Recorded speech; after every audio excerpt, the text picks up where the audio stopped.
Hi hello नमस्कार मैत्रिणींनो, स्वागत आहे तुमचं माझ्या यूट्यूब चॅनलवर। मैत्रिणींनो, आज आपण चुरमुऱ्याचे भडंग बघतो आहोत। तर त्यासाठी हे बघा, हे चुरमुरे घेतलेले आहेत, एका परातीमध्ये काढून घ्यायचे आहे, स्वच्छ निवडून वगैरे घ्यायचे आहेत। आता एक पातेलं गरम करायला ठेवायचं आहे, त्यावर तेल टाकायचं आहे। साधारणतः 2 चमचे तेल टाकलेलं आहे आणि शेंगदाणे टाकायचे आहे। शेंगदाणे व्यवस्थितरित्या भाजून घ्यायचे आहेत। हे बघा, त्यातून 1-2 मिनटं जर हलवून आणि काढून घ्यायचं। हे बघा, आता काढून घ्यायचे आहेत।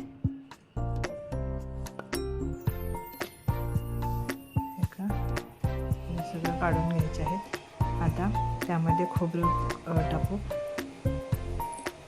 माझ्या मुलांना आवडत नाही जास्त खोबरं, म्हणून मी थोडंसंच टाकलेलं आहे। खोबरं पण चांगलं परतलं की काढून घ्यायचं आहे।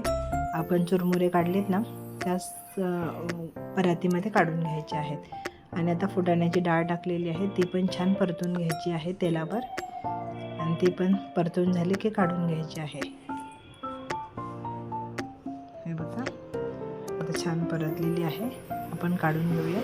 आता 10-1 पाकळ्या लसूणच्या सोलून ठेसून घेतलेला आहे, तो आता तेलामध्ये टाकायचा आहे आणि छान परतून घ्यायचा आहे।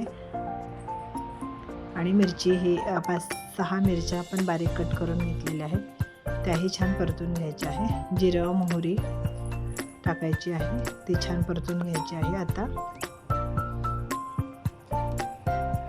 आणि कढीपत्त्याची पानं, ती आता हे सगळं बॅटर व्यवस्थितरित्या भाजून घ्यायचं आहे। हे जर भाजलं नाही व्यवस्थित ना, तर चुरमुरे मऊ पडतील। चवीनुसार नमक टाकायचं आहे, हळद पावडर 5 चमचा, तिखट 1 चमचा, लाल काश्मीरी तिखट।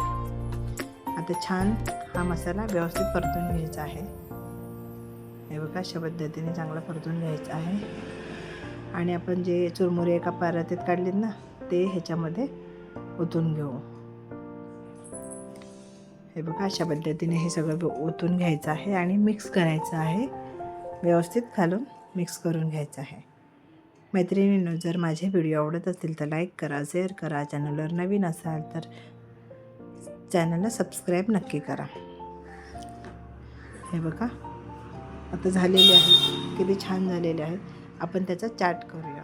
आता एका प्लेटमध्ये चुरमुरे हे आपण भडंग केलेला आहे, तो काढून घ्यायचा आहे आणि त्यावर बारीक टोमॅटो कापून टाकायचा आहे, बारीक कांदा टाकायचा आहे कट करून,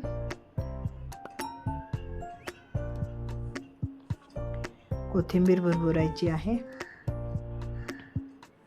त्यावर बारीक शेव टाकायची आहे।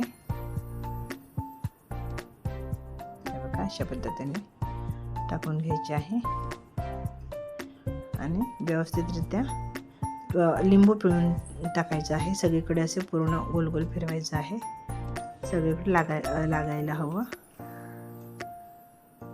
हे बघा, अतिशय सोपी, साधी आणि चविष्ट अशी रेसिपी झालेली आहे।